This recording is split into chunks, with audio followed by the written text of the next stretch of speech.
Picture this. It's a normal Tuesday. You're getting coffee, and in line in front of you is a 3-foot-tall human who is not a child, not a costume, and thoroughly done with a barista asking if he wants the kids' cup. That's not a thought experiment. That's just Tuesday. In the timeline where Homo Floresiensis never went extinct.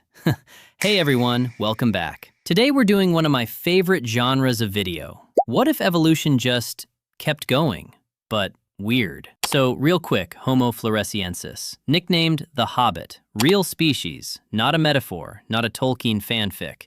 Discovered in 2003 on the island of Flores in Indonesia. Stood about 3.5 feet tall, had a brain roughly the size of a grapefruit, and somehow still used tools and probably fire. Which, respectfully, is more than most of us accomplish before noon. They lived until at least 50,000 years ago, which in evolutionary terms is basically left the party 10 minutes before everyone else showed up. So today, what if they hadn't? Same 2003 discovery, same cave, except this time the bones come with a heartbeat. What if they were still around, right now, sharing the planet with us? Let's get into it, because this gets weirder than you think. First things first, geography. Flores is a small Indonesian island, so in this timeline, they're probably still concentrated there, maybe spread to a few neighboring islands, kind of like how Komodo dragons are famously just a Flores thing and nowhere else. Now here's where it gets spicy. Local legend on Flores already talks about a small, hairy forest people called the Ibu Gogo, and scientists have gone back and forth for years on whether that folklore is a cultural memory of Floresiensis surviving way longer than we think. So in our alternate timeline, the Ibu Gogo aren't a legend. They're just your neighbors. Which means the modern version of this story isn't scientists discover ancient hominid. It's Indonesian government has to figure out citizenship law for a species that isn't Homo sapiens, doesn't want to leave the rainforest, and has every reason on Earth not to trust anyone holding a satellite phone. Because let's be honest, the second we found out they existed, someone's founding a wellness retreat centered around authentic Hobbit wisdom before the ink is dry on the first research paper. Second thing, this would be the single biggest event in the history of biology. Not close. Right now, humans are the only surviving species in our genus. We're alone up here. Every other branch, Neanderthals, Denisovans, Homo erectus, gone. Floresiensis surviving would mean, for the first time in 40,000 years, 2 different human species making eye contact at a grocery store. And the debates would be unhinged. Is Floresiensis a separate species, or just small-bodied humans with a growth disorder? That argument already happened in the 2000s and got so heated that anthropology conferences reportedly needed security. Now imagine that argument, except the subject of the debate can attend the conference and just answer questions herself. Every ethics board on Earth would combust instantly. Can you study them? Do they get museum placards or human rights? Is primitive tool use an insult if the guy standing right there invented fire starting technique before your ancestors did? We are not ready. We were barely ready for the Denisovan finger bone.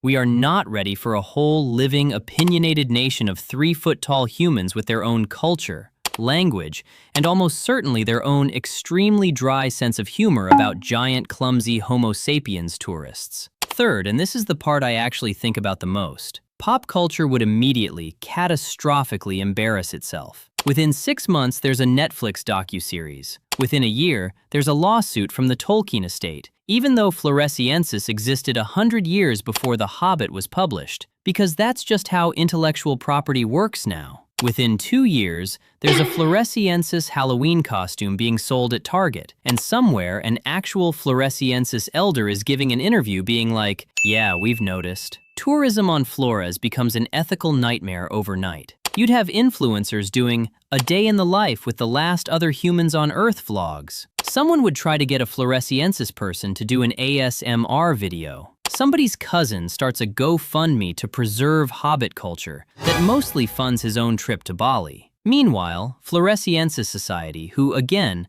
survived on a volcanic island hunting pygmy elephants for tens of thousands of years, is looking at all of this, looking at us, and just slowly backing toward the tree line. And honestly, that's the part of this alternate timeline that hits different. Because Floresiensis wasn't primitive.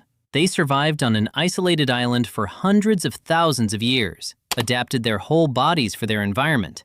Small size probably evolved because smaller bodies need fewer resources on an island with limited food, a phenomenon called island dwarfism that also happened to elephants on the same island and made tools sophisticated enough that scientists initially assumed only real humans could have made them. Meanwhile, we, Homo sapiens, in the same window of time, were doing what? Inventing agriculture, and also several genocides. If Floresiensis had front-row seats to the last 50,000 years of human behavior, I don't think grapefruit-sized brain is the insult we think it is. I think they'd take one look at our group chats and our wellness retreats and just go back into the forest and lock the tiny door. So, to recap, if Homo Floresiensis never went extinct, we'd be living through the biggest scientific event in human history, the messiest ethics debate in human history, and somehow also a Netflix docuseries and a lawsuit all at once. Honestly, the most realistic part of this whole alternate timeline isn't the biology. It's that we would absolutely ruin it within 18 months. The real lesson here might just be, whatever we find next, whether it's another human species, alien life, whatever, the science was never going to be the hard part. We were. If this scratched that weird alternate history itch, subscribe, because I do these every week. Drop a comment with what other extinct species you want the "what if they never left" treatment for. I'm collecting ideas for the next few videos, and I actually read every one. Thanks for watching, and I'll see you in the next one.